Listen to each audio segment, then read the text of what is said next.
வணக்கம் டீச்சர்ஸ், இது சரி பாலகிருஷ்ணன் கந்தசாமி. இன்னைக்கு நம்ம பார்க்கக்கூடியது வந்து மேத்ஸ் கிளாஸ். நம்ம ஸ்டூடெண்ட்ஸ் வந்து மேக்ஸிமம் பேர் வந்து சொல்லியிருந்தாங்க, sir maths class English class கொடுக்க மாட்டேங்கிறீங்க. மேத்ஸ் கிளாஸ் நம்ம இதுல கொண்டு போயிடலாம். நம்ம மேத்ஸ் கிளாஸோடைய இது பாத்தீங்க அப்படின்னா ஷார்ட்கட்டுங்கிறது இருக்கும், இல்லைன்னு சொல்ல முடியாது. பட் ஆனால் நமக்கு ஷார்ட்கட்டை விட ஃபார்முலாக்கள் தான் நமக்கு நிறைய இருக்கு. ஏன்னு கேட்டீங்கன்னா, நமக்கு டெட்ல எம்எஸ் ஸ்டூடெண்ட் பாத்தீங்க அப்படின்னா எல்லா டாபிக்கும் வந்து என்ன சொல்றது ஃபார்முலா டைப்ல தான் கேட்டுட்டு இருக்காங்க. பாத்தீங்க அப்படின்னா அளவைகள், இப்ப சதுரம் செவ்வகம் இந்த மாதிரி இருக்கு அப்படின்னா அதுக்கு கண்டிப்பா ஃபார்முலா தேவை.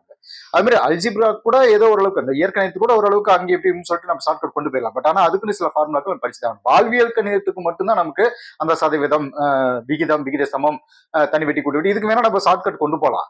பட் மற்றதுக்கெல்லாம் வந்து நமக்கு ஃபார்முலாக்கள் படிச்சுதான் ஆகணும். ஸோ அதன் அடிப்படையில் வந்து இன்னைக்கு நம்ம பார்க்கறது இயற்கணிதத்திலிருந்து நம்ம பார்க்க போறோம். அந்த இயற்கணிதத்திலையும் பாத்தீங்க அப்படின்னா நமக்கு ப்ரீவியஸ் கொஸ்டின்ஸ் இதில் கேட்டிருக்காங்களா, அது எந்த இடத்துல போய் கேட்டிருக்காங்க, அது எந்த மாதிரி இருக்கு அப்படின்றத நம்ம பார்க்க போறோம். இயற்கணிதம் அப்படின்னு சொல்லிட்டு நம்ம ஆரம்பிச்சாலே நமக்கு வந்து அந்த பல்லுறுப்பு கோவை, அதுக்கு முன்னாடி இயற்கணிதம் இயற்கோவை சொல்றோம் இல்லைங்களா, அந்த இயற்கணித கோவை அதுவும் இது முக்கியம். அந்த பல்லுறுப்பு கோவையினுடைய பெருக்கல், வகுத்தல் இந்த மாதிரி கண்டென்ட் எல்லாம் நம்ம படிக்க வேண்டியது இருக்கு. அப்படின்னா நமக்கு கேட்ட கேள்வி என்ன அப்படின்னா, ஒரு வங்கியில் சிவா என்பவர் எக்ஸ் எண்ணிக்கையில் 500 ரூபாய் தாள்களும், ஒய் எண்ணிக்கையில் 200 ரூபாய் தாள்களும், இசட் எண்ணிக்கையில் 100 ரூபாய் தாள்களும் முதலீடு செய்தார்.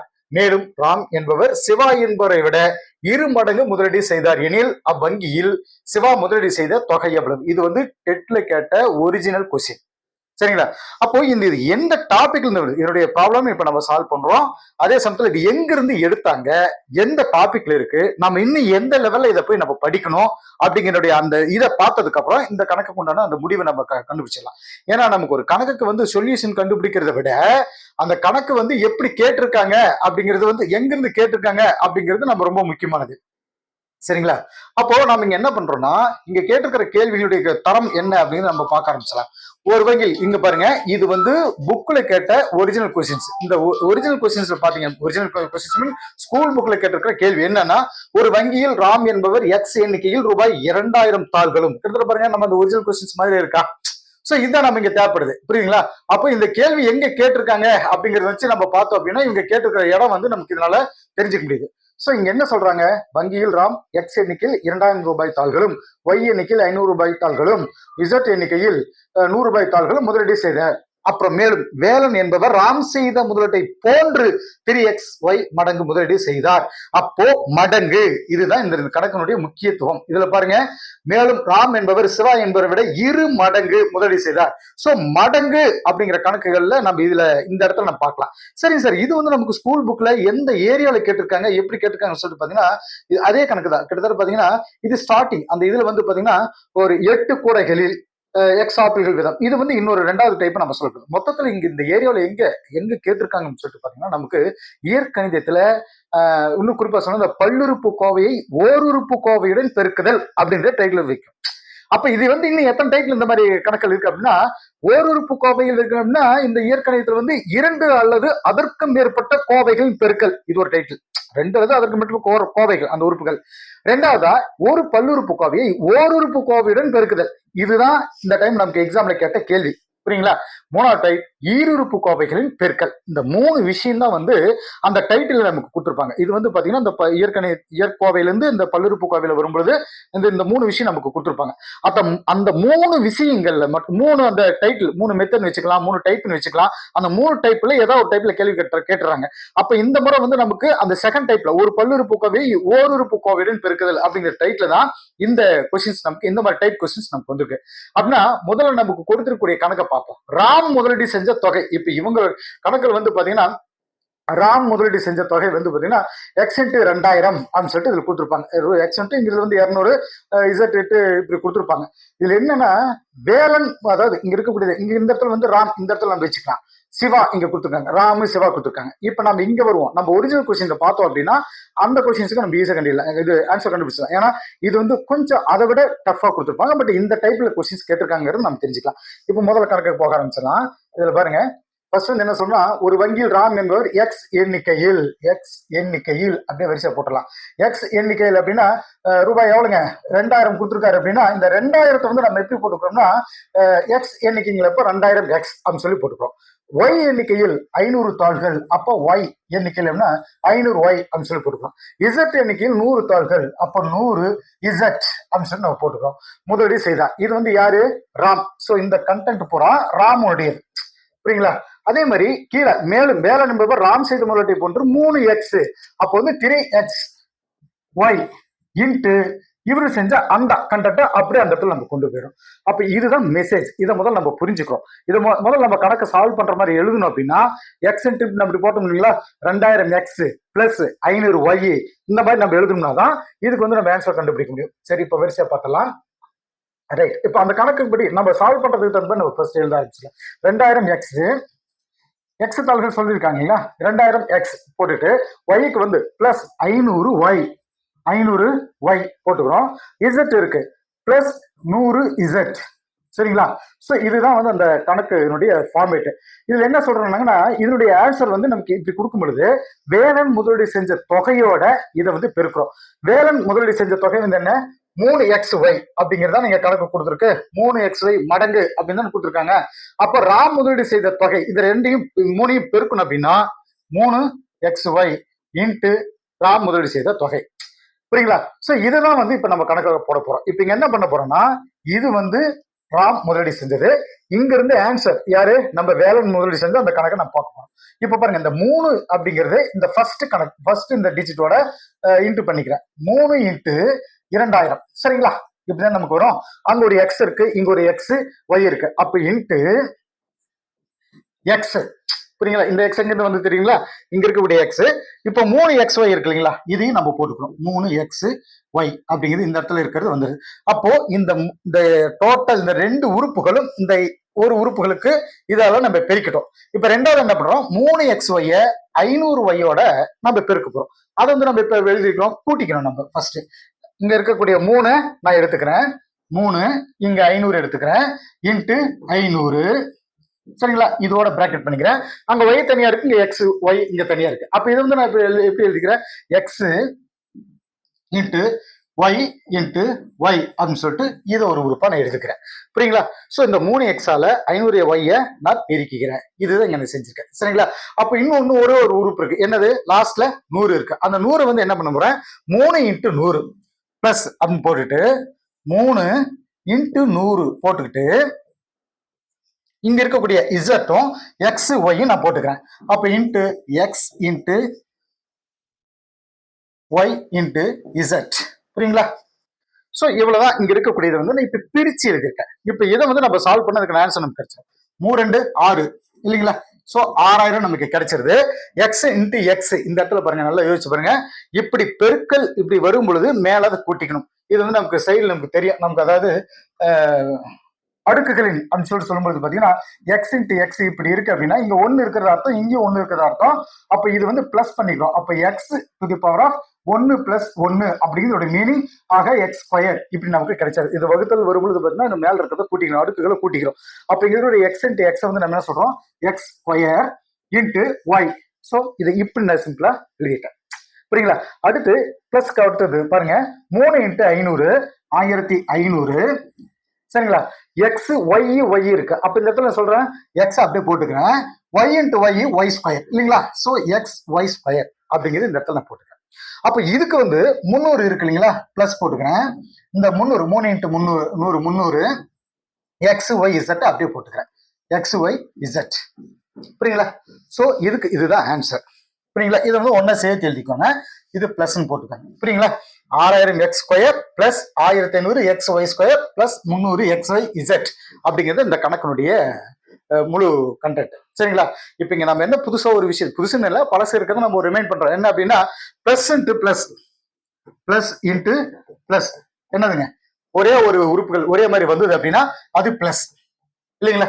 ரெண்டாவது மைனஸ் இன்ட்டு மைனஸ், இது அப்பப்போ நம்ம ரிமைண்ட் பண்ணிட்டே இருக்குது, ஆல்ரெடி படிச்சுதான். மைனஸ் இன்ட்டு மைனஸ் பிளஸ் இல்லைங்களா? அதே குறி மாத்தி வரும் பொழுது plus into minus, plus into minus இப்படி வரும்பொழுது நமக்கு என்ன ஆயிடும், மைனஸ் இல்லைங்களா? ஸோ அதே மாதிரி மைனஸ் இன்ட்டு பிளஸும் மைனஸ் தான், புரியுங்களா? ஸோ இதை வந்து ஒரு சின்ன ரிமைண்டர் வச்சுக்கோங்க. இன்னொன்னு, இப்படி பெருக்கல் வரும் பொழுது மேல் இருக்கிறத கூட்டிக்கிறோம், சரிங்களா? அடுக்குகள் வரும்போது இதோட நமக்கு ஒரு கணக்குகள் நம்ம ஒரு இதுல கொடுத்துருக்கோங்க. அதாவது எக்ஸாம் கூட கேட்டிருக்காங்க, x to the power of m, x to the power of m into x to the power of n is equal to என்ன answer? X to the power of m plus n. இதுதான் நான் அங்க இந்த இடத்துல போட்டிருக்கேன், சரிங்களா? இது வந்து எக்ஸாம்ல அடிக்கடி கேள்வியை கேட்டுருக்காங்க. இப்போ x to the power of 3 இருக்குன்னு வச்சுக்கோங்களேன். ஒரு எக்ஸாம்பிளுக்கு x to the power of 3 into x to the power of 4, இதுக்கு ஆன்சர் என்ன? X to the power of 7, புரியுங்களா? ஸோ இவ்வளவுதான் இருக்கு. இப்போ இந்த தலைப்புகள் இருக்கக்கூடிய மாடல்களை பார்ப்போம். ஒரு பல்லுறுப்புக்கோவை ஓருறுப்புக்கோவை பெருக்குதல் அப்படின்னு பார்ப்போம். இப்போ ஃபார் எக்ஸாம்பிளுக்கு ஒரு வீதியில ஏ எண்ணிக்கையில் கடைகள் இருக்கு, ஏ எண்ணிக்கையில் கடைகள் இருக்கு, ஏ எண்ணிக்கையில், ஒரு நிமிஷம் நான் ஸ்க்ரோல் பண்ணிக்கிறேன். ஒரு வீதியில ஏ எண்ணிக்கையில் கடைகள் உள்ளன. ஒவ்வொரு கடையிலும் 8 கூடைகளில் எக்ஸ் ஆப்பிள்கள் வீதமும், 3 கூடைகளில் ஒய் ஆரஞ்சுகள் வீதமும் மற்றும் 5 கூடைகளில் இசட் வாழைப்பழங்கள் வீதமும் உள்ளன எனில் கடையில் உள்ள ஆப்பிள், ஆரஞ்சு மற்றும் வாழைப்பழங்களின் மொத்த எண்ணிக்கை என்ன? இது வந்து அடுத்த ஒரு மாடல். இப்ப நம்ம இதுக்கு முன்னாடி இந்த மாடல் பார்த்தோம் இல்லைங்களா? ஏற்கனவே நமக்கு இது டெட்ல கேட்ட கேள்வி ஒண்ணு இருக்கு இல்லைங்களா? அது இதே மாடல்ல கேட்டாங்கன்னு நான் சொன்னேன் இல்லைங்களா? அப்ப இதுக்கு என்ன ஆன்சர் நம்ம கண்டுபிடிக்கணும் இல்ல? இங்க இருக்கக்கூடிய விஷயம் என்னன்னா, எக்ஸ் ஒய் இசட் ஷார்ட்டா மைண்ட்ல வைக்கிறதுக்கு நான் சொல்றேன். எக்ஸ், இப்போ இருங்க பேனா எடுத்துக்கிறேன். எக்ஸ் ஒய் இசட் இப்படி இருக்கு அப்படின்னா இதுல வந்து நம்ம ஒவ்வொரு வேல்யூட இது என்னன்றதை நம்ம பார்க்க போறோம். இப்ப பாருங்க, இப்ப எக்ஸுக்கு வந்து 500 கொடுத்துருக்கா, அப்ப 500 போட்டுக்காங்க இப்படி. அதே மாதிரி ஒய்க்கு வந்து 200 கொடுத்துருக்காங்களா, அப்ப 200 ஒய் கொடுத்துருக்காங்க. தாள்களும் இசட் எண்ணிக்கையில இசட்டுக்கு வந்து 100 கொடுத்துருக்காங்களா, இது இசட்டும் கொடுத்துருக்காங்க. சரி, ரைட். இவ்வளவுதான். இது வந்து ராமனுடைய சிவானுடைய தகவல். அப்ப ராம் என்பவர் என்ன சொல்ற, சிவா என்பவரை விட 2 மடங்கு முதலீடு செய்தார். அப்ப 2 மடங்கு அப்படின்னு இங்க இருக்கிற ஒவ்வொரு வேலையும் 2 மடங்கு தானே, இன்ட்டு 2 அப்படின்னு போடும் பொழுது இதுக்கு என்ன வேல்யூ ஆயிடு? 500 இன்ட்டு 2 1000. அதே மாதிரி 200 இன்ட்டு 2 அவ்வளவுதான் 400, புரியுங்களா? அடுத்து 100 இன்ட்டு 2, 100 இன்ட்டு 2 200, புரியுங்களா? சோ இங்க என்ன சொல்றோம், அந்த எக்ஸ் வேல்யூ அப்படியே போட்டுக்கிறோம். 1000 எக்ஸ், 200க்கு 400 ஒய், இசட்டுக்கு 100, இது 200 இசட். அப்போ 1000 400 200. ஆப்ஷன்ல பாருங்க, ஃபர்ஸ்ட்ல 500 கொடுத்துருக்கு, 500 கொடுத்துருக்கு. ஆப்ஷன் பி, மூணாவது சி ஆப்ஷன் பாருங்க, 1000 எக்ஸ் 400 ஒய் 200 இசட். அப்ப ஆன்சர் வந்து இதுதான், சரிங்களா? சோ நம்ம இந்த மாடல்ல கேட்ட கேள்வியை இது வந்து நம்ம என்ன சொல்றது, இது நம்ம தெரிஞ்சு வச்சிருந்தோம், இந்த கொஸ்டின்ஸ் ஈஸியா அடிச்சிருக்கலாம் இல்லைங்களா? அப்போ இது ஒரு மாடல், இந்த டைட்டில் இந்த மாடல்ல கேட்ட கேள்வி இப்படி இருக்குன்னா, இன்னும் இந்த டைட்டில் வேற நாம நினைக்கிற மாதிரி வேற என்ன மாடல்கள் இருக்கு அப்படின்னு பார்த்தலாம். இது ஒரு மாடல். ஒரு வீதியில் ஏ எண்ணிக்கையில் கடைகள் உள்ளன. ஒவ்வொரு கடையிலும் 8 கூடைகளில் என்ன சொல்றது, எக்ஸ் ஆப்பிள்கள் வீதமும் 8 கூடைகளில், புரியுங்களா? எக்ஸ் ஆப்பிள், ஆப்பிள் என்ன 8 கூடைகள். 3, அடுத்து பாருங்க, 3 கூடைகள் ஒய் ஆரஞ்சுகள் வீதம், ஒய் எக்ஸ் இதெல்லாம் அதோட சேர்த்திக்கோங்க, அந்த நம்பர் டிஜிட்டோட சேர்த்திக்கோங்க. 3 கூடைகள் ஆரஞ்சுகள் இப்படி மெயில் வச்சுக்கோங்க. போட்டுட்டு 5 கூடைகளில் வாழைப்பழங்கள் உள்ளன, அதுக்கு இசட்னு பேரு, சரிங்களா?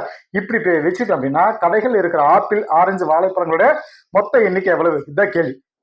அப்போ ஆப்பிளுக்கு வந்து நமக்கு என்ன கொடுத்துருக்க டிஜிட், நமக்கு ஆப்பிளுக்கு வரிசையா போயிடலாம். ஃபர்ஸ்ட்ல வந்து 8 கொடுத்துருக்காங்க, ஆப்பிளுக்கு வந்து 8, அதாவது எக்ஸ் அப்படிங்கிறது 8 எக்ஸ்ன்னு வச்சுக்கோங்களேன். இது வந்து ஆப்பிளுக்கு. ஒய்ங்கிறது வந்து 3, அப்போ 3 ஒய், இது வந்து ஆரஞ்சுக்கு. 5 வாழைப்பழங்கள், என்ன சொல்றோம், 5 இசட், புரியுங்களா? சோ இது வந்து என்னுடைய வேல்யூ என்னன்றது நம்ம தெரிஞ்சுட்டோம். எந்த ஒரு வீதியில ஏ அப்படிங்கிற எண்ணிக்கையில் வீதியில் அப்படின்னா இதை நம்ம எப்படி எழுதிக்கிறோம் அப்படின்னா, இதை பாருங்களேன், போட்டுக்கிட்டு ஏ, சரிங்களா? ஏ இன்ட்டு அப்படின்னு போட்டேன். இந்த இடத்துல கமா போட்ட பாருங்க, இது எல்லாம் எடுத்துடலாம். அதாவது ஏ இன்ட்டு 8 எக்ஸ், ஆரஞ்சு பழங்கள் 3 இருக்குங்களா, பிளஸ் 3 ஒய் பிளஸ் 5 இசட், ஓகேங்களா? இதுதான் நம்ம கொண்டு வரக்கூடிய இதோடைய ஆப்ஷன். அப்ப இங்க ஏ, அது இதுக்கு மேல ஆஃப் இருக்கும் பொழுது பாத்தீங்கன்னா இது இந்த ஏ ஆனது ஒவ்வொரு உறுப்புக்கும் சொந்தமானது, புரியுங்களா? ஏ ஒவ்வொரு உறுப்புக்கும் சொந்தமானது அப்படின்னா அப்ப ஏ இன்ட்டு 8 எக்ஸ் இது ஒண்ணு, plus A into 3 Y plus A into 5 Y, ஏ போட்டுப்பாங்க, ஏ இன்ட்டு 5 இசட் அப்படிங்கிறது இந்த இடத்துல நம்ம வச்சுக்கிறோம். சரிங்களா? ரைட். இப்போ அடுத்து பாருங்க, இந்த இடத்துல ஏ நல்லா இது வச்சுக்கோங்க. கிளீன் கொடுத்தா டோட்டலி கிளீன் ஆகுது. அது என்னங்க நான் அப்புறம் பார்க்குறேன். இப்போ இதை வந்து ஒவ்வொரு தண்டையும் சால்வ் பண்ணுவோமே. 8 புரியுங்களா? A x 8 a x plus 3 a y plus 5 சரிங்களா 5 ஏஇசட். இதுதான் ஆன்சர். புரியுங்களா? இப்ப இங்க இருக்கக்கூடிய இந்த பங்கீட்டு பண்பு அப்படின்னு சொல்லிட்டு இந்த கணக்கை வந்து சொல்லுவாங்க. பங்கீட்டு பண்பு இது இப்போ ஏ இருக்குன்னா அதோட அதை ஷேர் பண்ணி கொடுக்குது. ஏ அப்படிங்கிறது ஒரு மாறிலி, எக்ஸ் ஒய் அப்படிங்கிறது மாறிலிகள் அப்படின்னு சொல்லிட்டு சொல்லப்படுது. இதை எப்படி எழுதலாம்னா ஏ இன்ட்டு, அதாவது இப்படி இதை சொல்லுவாங்க, A into X plus Y, A into X plus Y. இதை வந்து இந்த ஒவ்வொரு உறுப்புக்கும் இந்த ஏ சொந்தம் அப்படிங்கிறது தான் ஏஎக்ஸ் பிளஸ் ஏஒய் அப்படின்னு சொல்லி சொல்றாங்க. சரிங்களா? இவ்வளவுதான் சொல்றேன். இதுல இன்னொரு எக்ஸாம்பிள் சொன்னா 5 எக்ஸ் பிளஸ் ஏ ஒய் இப்படி கூட போட்டுக்கலாம். ஃபார் எக்ஸாம்பிளுக்கு சொல்லலாம் 5 இந்த ஏக்கு பதில் 5 கொடுக்கும் பொழுது எக்ஸ் பிளஸ் ஒய் போடுறோம் அப்படின்னா இதை எப்படி எழுதிக்கலாம்? 5 எக்ஸ் பிளஸ் 5 ஒய் அப்படின்னு எழுதலாம்.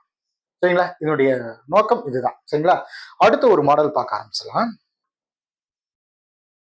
இதுல இதே மாதிரி பாருங்க, 3x² மற்றும் பாருங்க 2x³ y³ minus 5x² y plus 9xy பெருக்குக.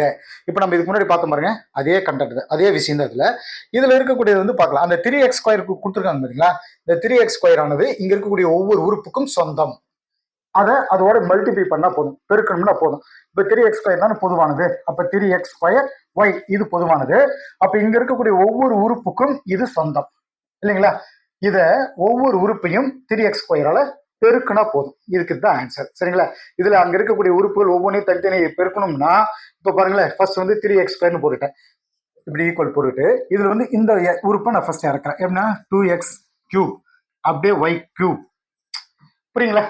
So minus போட்டு அதுக்கு முன்னாடி 3x² y 3x² y 5x² y. ஓகேங்களா? இப்ப இந்த உறுப்பு கம்ப்ளீட் ஆயிடுச்சா? இதுக்கு வந்து இது கம்ப்ளீட் ஆகுது, அந்த 5x² அப்படின்னு கீழே இருக்கு. அப்ப மூன்றாவது உறுப்பாக சொல்றது 9xyக்கு நம்ம என்ன பண்றோம்? இங்க இருக்கக்கூடிய குறிகளை தவறாம போகணும். இங்க பாருங்க, இந்த இடத்துல ஒரு மைனஸ் இருக்கு, இந்த இடத்துல ஒரு பிளஸ் இருக்கு. மைனஸ்னு வரும்பொழுது ரொம்ப கேர்ஃபுல்லா போகணும். சரிங்களா? இந்த இடத்துல 5x² நான் போட்ட பாருங்க, இந்த இடத்துல மைனஸ் நமக்கு வரும். இப்ப பாருங்க 9xy இருக்கு அப்படின்னா 3x² நான் போட்டுக்கிறேன் இன்ட்டு 9xy அப்படிங்கிறத நான் போட்டுக்கிறேன். சரிங்களா? ஸோ இதுதான் நம்மளுடைய அந்த கணக்கினுடைய இது. அப்ப இதை நம்ம சுருக்க ஆரம்பிச்சிடலாம். அப்ப இங்க இருக்கக்கூடிய ஒவ்வொரு வேல்யூவும் தனியா எடுத்துக்கும். 3 இன்ட்டு 2 3 இன்ட்டு 2. அப்ப இங்க இருக்கக்கூடிய x² அண்ட் x³ இருக்கு, அந்த எக்ஸை மட்டும் தனியா எடுத்துக்கும். x² into x³. புரியுங்களா? அந்த இது மட்டும் தனியா எடுத்து பிரிச்சு எழுதிட்டு அப்புறமா நம்ம ஒன்னா சேர்த்துக்கலாம். y இருக்கு, அப்போ y இன்ட்டு y³ அப்படிங்கிறது நம்ம இந்த இடத்துல தனியாக வைக்கிறோம். அப்ப இந்த இத்தனை ஸ்டெப்பும் இது ஒரு வேல்யூக்கு நமக்கு இதாயிடுச்சுங்களா? அப்ப ரெண்டாவது இங்க இருக்கக்கூடிய ஒவ்வொன்றையும் பாருங்க, 3 இன்ட்டு 5 அதாவது 3 இன்ட்டு 5 அப்படின்னு போட்டுட்டு மைனஸ் கேர்ஃபுல்லா போகணும். சரிங்களா? இந்த மைனஸ் தான் ரொம்ப ரொம்ப முக்கியம். அந்த இடத்துல வந்து நம்ம செய்யற தப்பு, இந்த ஒரு மைனஸ் மாற்றி விட்டோம். 3 இன்ட்டு 5 போட்டுக்கிறோம். அப்ப எக்ஸனுடைய எக்ஸ் மட்டும் எத்தனை இருக்கு? x² இன்ட்டு x² y இருக்கு, இது ஒரு உறுப்பா போட்டுக்கிறோம். y இன்ட்டு y இதை நம்ம ஃபர்ஸ்ட் பிரிச்சுக்குவோம், அப்புறமா ஒன்னா சேர்த்துக்கலாம். இப்போ மூணாவது இதுக்கு வரும்பொழுது 3 இன்ட்டு 9 இங்க இருக்கிற பிளஸ் அப்படியே போட்டுக்கிறோம். 3 இன்ட்டு 9 இதை போட்டுக்கிட்டு x² இன்ட்டு x நமக்கு கிடைச்சிருது. அப்புறம் y இருக்கு, y இன்ட்டு y நமக்கு கிடைச்சது. புரியுங்களா? y இன்ட்டு y கிடைச்சது. அப்ப இதை நம்ம சுருக்கும் பொழுது பாத்தீங்கன்னா இங்க இருக்கக்கூடிய வேல்யூ அப்படியே மென்ஷன் பண்ணுங்களேன்.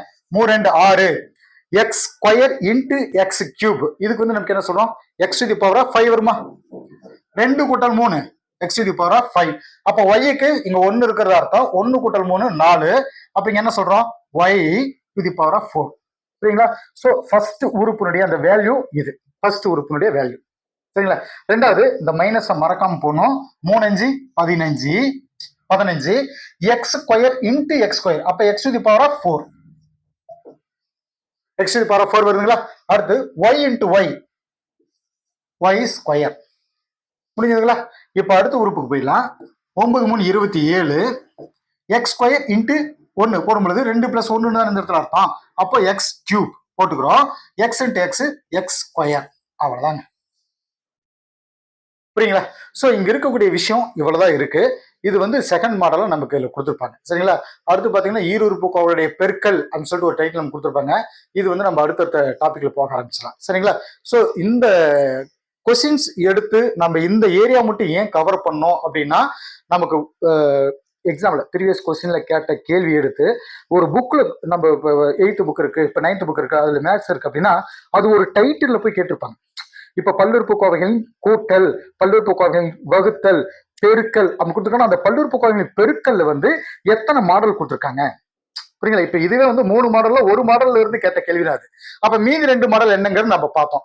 அந்த மாதிரி ஒரு கணக்கு கொடுத்துருக்காங்க அப்படின்னா அங்க இருக்கக்கூடிய டோட்டல் மாடல்கள் என்ன அப்படின்னு தெரிஞ்சு இந்த முறை இந்த மாடல்ல கேட்டிருக்காங்கன்னா அடுத்த முறை அதே மாடல் கேட்டாலும் லக்கு தான். அப்படி இல்லைனாலும் மற்ற மாடல் எதுன்னு தெரிஞ்சு வச்சுட்டோம் அப்படின்னா கண்டிப்பா அவங்க அதுல இருந்தே கேள்வி கேட்பாங்க. புரியுங்களா? ஆக இருக்கிற டோட்டல் மாடல்களும் நம்ம கணக்கு பார்க்க ஆரம்பிச்சிடும். ஓகே டீச்சர்ஸ், அடுத்த வீடியோ நம்ம சந்திப்போம். தேங்க்யூ.